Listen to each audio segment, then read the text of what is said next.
Toujours à propos d'économie, on s'arrête maintenant en ces temps de crise sur le renouveau d'un département, sans doute l'un des plus célèbres de France et pas forcément pour de bonnes raisons, la Seine-Saint-Denis. Alors lorsqu'on l'évoque, on pense forcément ghetto, trafic, délinquance ou chômage. Tout cela n'est pas forcément inexact, mais il y a une autre réalité du 93, sa vitalité. 30 000 emplois y ont été créés récemment. Le département devient attractif quand le 9-3 se vend bien. Enquête Audrey Goutard, Denis Sébastien.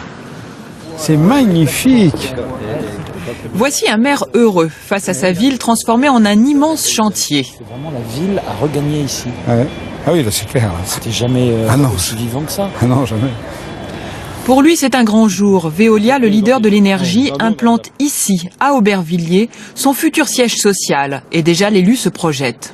C'est bien sûr de l'emploi induit, c'est du commerce de centre-ville réactivé, c'est des logements à construire pour les salariés, c'est des services à leur proposer, c'est du pouvoir d'achat qui va être en quelque sorte dispensé sur la ville, c'est une relance économique non négligeable.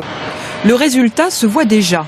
Immeubles flambant neufs, berges réaménagées tout autour du tout nouveau centre commercial. Son directeur et le maire se connaissent bien. Ce magasin, c'est un peu leur bébé. Et ça, c'est une des grandes particularités, c'est cette lumière du jour qui illumine le centre commercial. 75 000 mètres carrés, 400 millions d'euros d'investissement. Enfin, c'était une friche industrielle, c'était des entrepôts, des hangars, c'était rien, ou pas grand-chose, depuis 20 ans, 25 ans. Et ça va devenir un des quartiers les plus aménagés, les plus cohérents de l'ensemble de la région Île-de-France. Enfin, c'est quand même, pour nous, c'est considérable. C'est le grand lifting de la Seine-Saint-Denis, amorcé en 98 avec la construction du Stade de France. Depuis 10 ans, le 9-3, parent pauvre de l'Île-de-France, attire les industriels. Une vingtaine de grands groupes y ont déjà installé leurs activités ou leurs sièges sociaux. Une dizaine d'autres s'apprêtent à suivre le mouvement. Business oblige, les entreprises ont vite compris l'intérêt de quitter les beaux quartiers pour s'installer là où le prix du mètre carré est 5 fois plus bas. Et leurs salariés ont suivi, apparemment sans préjugés. Je n'ai pas de priorité pour un département en particulier. L'avantage ici, c'est que nous sommes bien desservis par les transports. Il y a le centre commercial à côté, il y a des hôtels pour les clients qui viennent, c'est très bien. Et puis j'habite à 5 minutes, donc on ne peut pas mieux. C'est vrai qu'on a tendance quelquefois à montrer les mauvais côtés, quelquefois des images qui passent à la télé aussi qui sont assez dures. Mais on a aussi des belles réussites, des avocats, des cadres supérieurs, j'en fais partie d'ailleurs, qui ont bien réussi dans le 93. Pourtant, ce nouvel élan économique ne profite pas vraiment aux habitants du département.